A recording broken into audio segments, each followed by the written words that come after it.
All right, next step is we're going to go into the marketing section again, and we have the listing and we have the buyer consultation packets already in there for us to use. So now we're going to go in there and play with those. So preparing your listing and buyer consultation. Go back to the main page here, and I'm going to go to marketing and market me.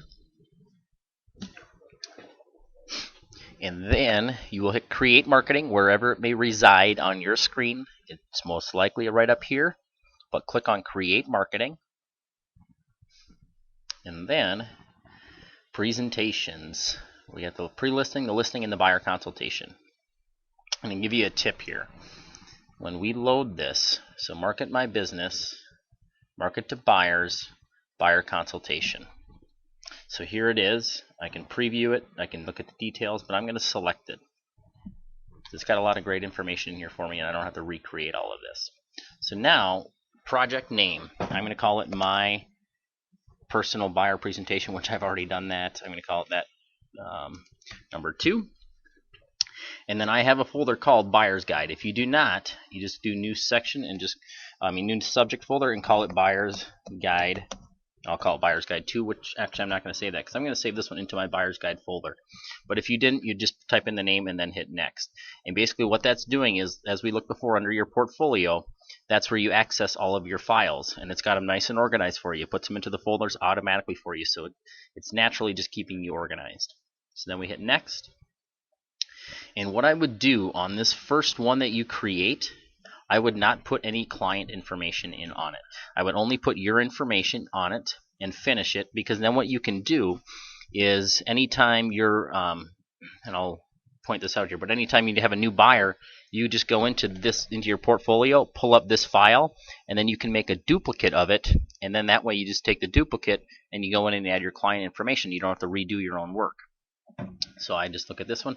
It's got 25 pages to it, so there's a lot of information on here. But you set it up once, and then you don't have to worry about it. You just go and add your client in there.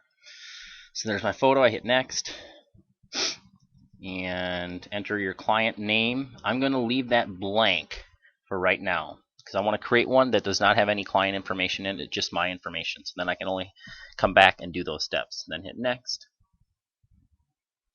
and enter the date. I will leave that as well. Leave that blank. 2 would be my client's name, and from obviously would be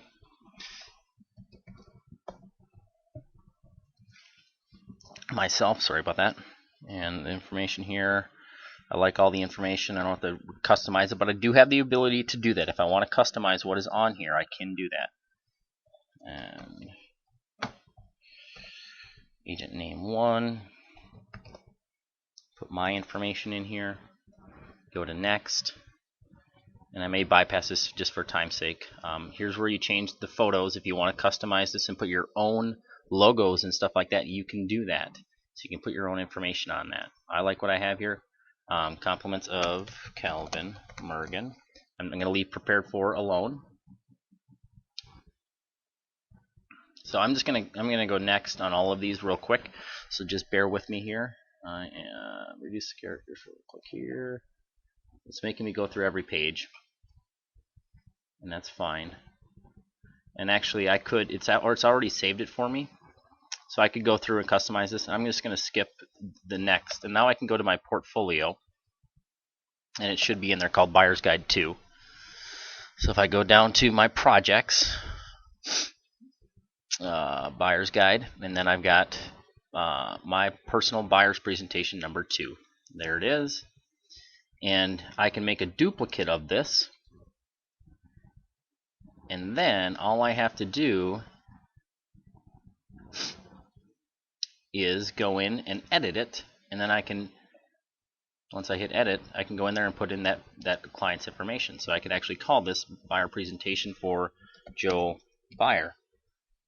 My personal buyer, Prez Joe Buyer. Then I hit next, and then I would go in into each one of these and actually hit. I got to go through each step here, which is fine. Next, but here we go. So my name and all that stuff is already in here. I would just have to go in here and put in the information for. So now I just have to put their information in there. Sorry, that video kind of cuts out after 5 minutes, but I'm back and just put their information in it. Now I've got all of my stuff. If I did customize it, it's all there and ready to rock and roll. I just hit next and go through and just enter in that information. And I'm just going to go back to, so pretend that I went all the way through and did everything. Then I want to show you what you can do once you're done with it. So I'm going to go back to my portfolio. Again, get comfortable with portfolio. That is where everything is saved for you, campaigns and projects. So now I can go right to Joe's. And what I can do is I can edit it, obviously. I can download it and just print it off. I can email it right to him. So I could actually go email and create the subject line. I will call this buyer guide. Obviously, it'd be something else. Maybe it would be buyer's guide. I can send it later if I want to, but I'm going to do now.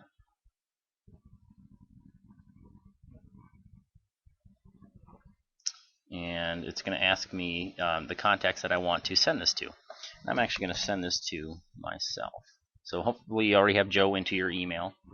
And I will go add myself. So I could send it to multiple people. Obviously, I'm not going to since it's got Joe's information on it. Now, I can actually choose what pages I want to send to. So if I don't like something, I can choose it. But then I hit next. And then I hit email. And that will email it right off to Joe. But now I have my core buyer guide all set. And then I just have to go in there and customize it for each one of my clients. So it's loading here. It's creating all of that. It actually takes a little bit here. The next thing that's going to happen is it's actually going to email you. I'll let it go, but I think it's going to bog it down being I'm recording here. One thing you always want to check is if your inbox, actually I'm sorry, the webmail. The webmail, if you have not changed your email, it's going to email you a preview of that file and then ask you to approve it.